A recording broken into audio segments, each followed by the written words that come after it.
नमस्कार, स्वागत है आप सभी का A1 उत्तराखंड बुलेटिन में। आपके साथ मैं हूं अमीषा यादव। बुलेटिन की शुरुआत करते हैं इस वक्त की हेडलाइंस के साथ। लोकसभा चुनाव के बाद अब आए निकाय चुनाव। कांग्रेस ने शुरू की तैयारियां। महारा ने कहा मजबूती से उतरेंगे मैदान में।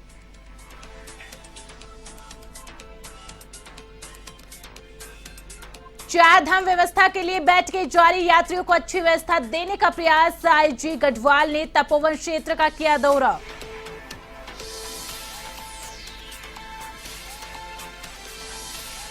नेपाल सीमा पर तस्करी के खिलाफ अभियान। झनकैया पुलिस को मिली बड़ी सफलता। बरामद के 21,000 लाइटर।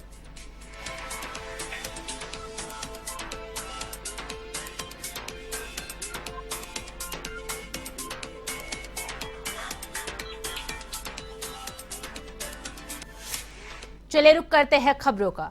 राजनीतिक दल निकाय चुनाव की तैयारियों में जुट चुके हैं। हाईकोर्ट में दिए गए 30 जून तक चुनाव संपन्न करने के शपथ पत्र के अनुरूप प्रशासन भी तैयारी में जुट गए हैं। निकायों में ओबीसी के लिए आरक्षण की सीमा 14% के स्थान पर वास्तविक संख्या के आधार पर करने समेत अन्य बिंदुओं को लेकर नगर निकाय अधिनियम में संशोधन के दृष्टिगत वित्त, कार्मिक और न्याय विभाग से परामर्श मांगा गया। इसके बाद चुनाव आयोग से अनुमति मिलने पर अध्यादेश के जरिए सरकार अधिनियम में संशोधन कर सकती है।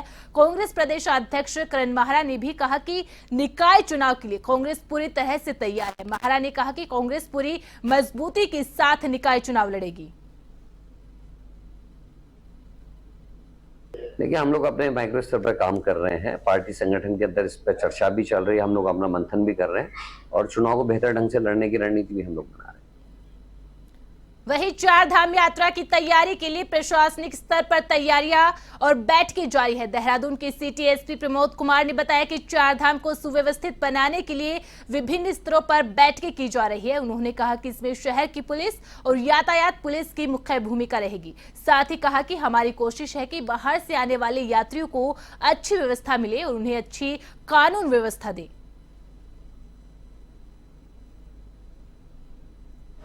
देखिए, चारधाम यात्रा जैसे कि आपको पता है कि शुरू होने वाली है, तो चारधाम यात्रा को सुव्यवस्थित और सुगमता से कराने हेतु जो है विभिन्न स्तरों पर जो है मीटिंग आयोजित की जा रही है। इसमें हमारी जो ट्रैफिक पुलिस है और जो हमारी जनपद पुलिस है उसका भी एक अहम रोल रहेगा, ताकि जो भी बाहर से टूरिस्ट हमारे उत्तराखंड घूमने के लिए आते हैं तो उनको जो है एक अच्छी जो है व्यवस्था मिले, चाहे वो ट्रैफिक के संबंध में हो या चिकित्सा सुविधा हो या उनको जानकारी चाहिए होती है, तो उसी के संबंध में जो है विभिन्न स्तरों पर बैठकें आयोजित की जा रही हैं और सभी को बताया जा रहा है कि भाई आपके क्या डूज और डोंट्स हैं।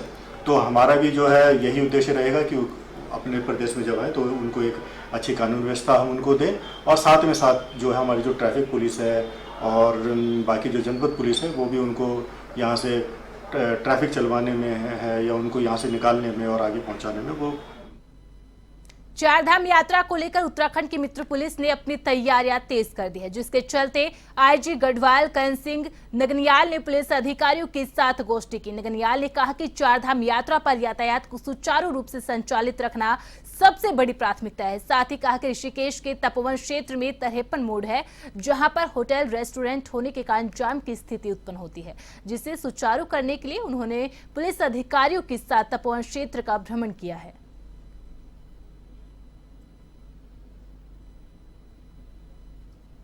चार धाम में यातायात व्यवस्था को सुचारू रूप से संचालित करना सबसे बड़ी प्राथमिकता है, क्योंकि हमारा जो ऋषिकेश मुनि की रेती से आगे का जो एरिया है उसमें ट्रैफिक जाम न हो, उसके लिए हर एंगल से हम लोग जांच परख कर रहे हैं।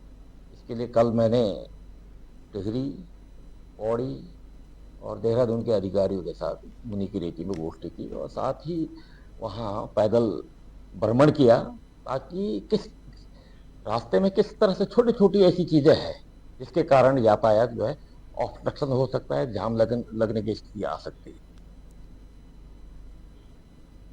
देहरादून सिटी एसपी प्रमोद कुमार ने कहा कि पूरे जनपद में क्राइम अंडर कंट्रोल है, कानून व्यवस्था पूरी तरह सुदृढ़ बनी हुई है। उन्होंने कहा हमारी कोशिश है जहां भी अपराध हो उसे रोका जाए और तत्काल उसका खुलासा किया जाए। उन्होंने कहा हाल ही में जितनी भी घटनाएं हुई है उसका हमने खुलासा किया है। वहीं अभी भारी मात्रा में स्मैक बरामद किया है और हमारी ANTF बहुत बढ़िया काम कर रही है। इसी दिशा में जागरूकता अभियान भी चलाया जा रहा है। साथ ही कहा कि ऐसे मामले जो भी संलिप्त है उसे हम जल्द से जल्द सलाखों के पीछे पहुंचाएंगे।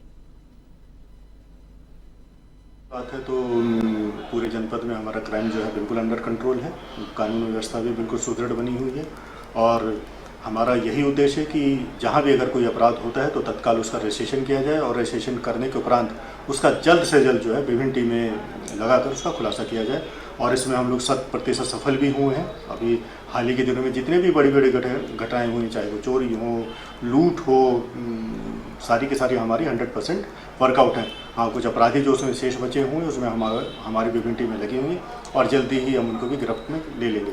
इसके अलावा जो भी हमारे महिला संबंधी जो भी अपराध हमारे संज्ञान में आता है तो तत्काल उस पर जो भी विधिक कार्रवाई होती है, चाहे वो काउंसलिंग की हो, चाहे वो FIR लिखने की हो, तत्काल उस पर पंजीकृत कर कार्रवाई की जाती है।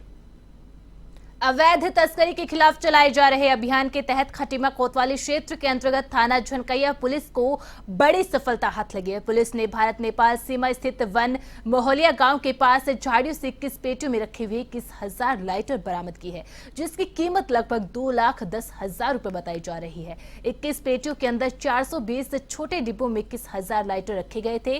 बरामद माल वन मोहलिया निवासी अर्जुन पुत्र ओम प्रकाश का बताया जा रहा है।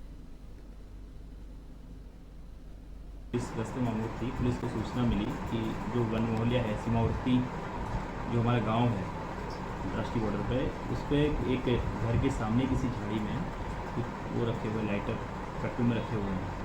इस पर पुलिस की मौका मुआयना किया तो वहाँ 7 कट्टे हुए लगभग 21,000 हमें लाइटर मिले हैं। जिस तहकीकात की गई तो उसमें अर्जुन नाम के व्यक्ति का होना बताया गया। सारा सामान कब्जे लिया गया, कस्टम विभाग के सुपुर्द किया गया। अग्रिम कार्रवाई कस्टम विभाग द्वारा की जाएगी। देहरादून के डूंगा क्षेत्र से पुलिस ने लंबे समय से वांछित अभियुक्त को गिरफ्तार कर लिया है। अभियुक्त ने पुलिस के साथ मुठभेड़ के दौरान पुलिस पर गोलीबारी की, जिसके जवाबी फायरिंग में अभियुक्त के पैर पर गोली लगी और उसे दोनों अस्पताल में भर्ती करवाया गया है। SSP अजय सिंह ने कहा कि पुलिस को सूचना मिली थी कि कुछ समय पहले कुछ बदमाशों द्वारा लूट को अंजाम देने की कोशिश की गई, जिसमें पूर्व में 2 लोगों को गिरफ्तार किया जा चुका है। 3 बदमाश जो है वहाँ घर में घुस गए थे और वहाँ पर जब घुसने के बाद जब वो अटेम्प्ट करने लगे वहाँ चोरी का, तो जागने के कारण वहाँ पर इन्होंने वहाँ हाथापाई करी और साथ ही साथ तमंचे से एक फायर भी किया था जो किसी को लगा नहीं था और साथ ही साथ जो वहाँ के गृह स्वामी थे उनको बट से मारने के कारण वो घायल भी हुए थे। इस मामले में जो पुलिस टीम द्वारा 2 लोग को जो अभियुक्त उसमें शामिल थे उनको गिरफ्तार पूर्व में किया गया था। उधम सिंह नगर में खटीमा नगर पालिका के आक्रोशित व्यापारियों और भाजपा कार्यकर्ताओं ने खटीमा उप जिला अधिकारी रविंद्र सिंह बिष्ट से मुलाकात की। इस दौरान उन्होंने नगर पालिका के अधिशासी अधिकारी की कार्य प्रणाली पर सवाल खड़े करते हुए मनमानी और लापरवाही का आरोप लगाया। भाजपा प्रदेश कार्यकारिणी सदस्य रमेश चंद्र जोशी के नेतृत्व में कार्यकर्ताओं ने रविंद्र सिंह बिष्ट से मुलाकात की थी। उन्होंने नगरपालिका क्षेत्र के अंतर्गत नाले क्षतिग्रस्त नालियों में गंदगी की शिकायत की। साथ ही कहा कि शहर में सफाई और लाइटिंग व्यवस्था दुरुस्त नहीं होने से जनता काफी त्रस्त और परेशान है। उपजिलाधिकारी रविंद्र सिंह बिष्ट ने अधिशासी अधिकारी दीपक शुक्ला को मौके पर तलब कर शहर में तुरंत फोगिंग कराने समेत सभी समस्याओं के तत्काल निवारण के निर्देश दिए हैं।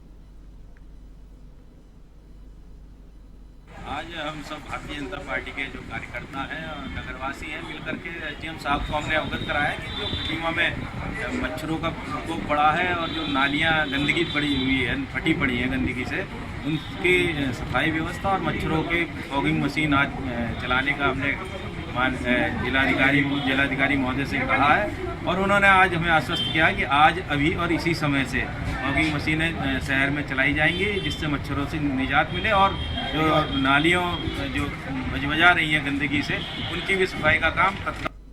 जैसे कि इस समय गर्मी के प्रकोप के कारण मच्छरों की समस्या हुई है, तो नगर पालिका द्वारा जो हमारे छिड़काव वाले टैंकर उनसे छिड़काव करवाया जा रहा है। वर्तमान में हमारे पास कर्मचारी कम है, हमने और जो कर्मचारी थे वो हमारे चुनाव ड्यूटी में लगे हुए थे, इस कारण से प्रॉपर तरीके से छिड़काव नहीं हो पाया। अब हमारे द्वारा फॉगिंग मशीनें जो हमने परचेज कर रखी हैं और छिड़काव मशीन जो उससे लगातार छिड़काव हो रहा है। 1 मई से जो कि हमारा जून के समय में हर प्रतिवर्ष नाला सफाई केंद्र लगाया जाता है, वो 1 मई से कार्य करेगा, क्योंकि खटीमा नगरपालिका क्षेत्र बढ़ गया और कर्मचारियों का अभाव है, इस वजह से हमें जैसे मच्छरों का प्रकोप यहाँ पर बढ़ गया है, नालियाँ समाप्त नहीं है। और भी अन्य समस्याएं हैं, जैसे जो लगे हैं उनमें पानी नहीं आ रहा, कनेक्शन नहीं हो पा रहा है, और साथ ही जो लाइटें खराब हो गई हैं। तो नगर पालिका के यूँ सब मेरे साथ ही आए थे और उन्होंने उनको निर्देशित भी कर दिया कि जहाँ जहाँ हमें ज़रूरत है, आवश्यकता है, वहाँ पर फॉगिंग आज से ही शुरू करें, दवाइयों को छिड़काव करें ताकि मच्छर का प्रकोप कम। जसपुर कृषि उत्पादन मंडी समिति सभागार में भारतीय किसान यूनियन के कार्यकर्ताओं की बैठक हुई। इसमें यूनियन को किसानों की जन समस्याओं से अवगत करवाया गया। इन समस्याओं के निराकरण के लिए जसपुर एसडीएम कौरव चटवाल को मुख्यमंत्री के नाम ज्ञापन भी सौंपा गया। यूनियन के वरिष्ठ प्रदेश उपाध्यक्ष प्रेम सिंह सहोता ने कहा कि 4 सूत्रीय मांगों को लेकर भारतीय किसान यूनियन सीएम के नाम ज्ञापन दिया है। सभी ने किसानों ने, क्योंकि बिजली ऊर्जा प्रदेश है, बिजली तो फ्री होनी चाहिए ट्यूबवेलों के लिए और घरेलू मीटरों के लिए 300 जो है यूनिट की फ्री की मांग करती भारतीय किसान यूनियन आ रही है लगातार। तो ये दरें और बढ़ाए जा रहे हैं ऊर्जा प्रदेश में। अन्य प्रदेशों ने फ्री कर रखी हैं ट्यूबवेलों की और वहाँ दरें भी कम हैं। और 300 यूनिट तो कई प्रदेशों में घरेलू मीटरों की फ्री हैं, ट्यूबवेलों की फ्री हैं। तो ये तो ऊर्जा प्रदेश है, तो इसमें फ्री की मांग हम करते हैं, वो नहीं हो पा रही और दरें बढ़ रही हैं, इसका विरोध करा गया है। वक्त हो चला एक छोटे से ब्रेक का। फोन हाजिर होंगे, आप बने रहे वन टीवी के साथ।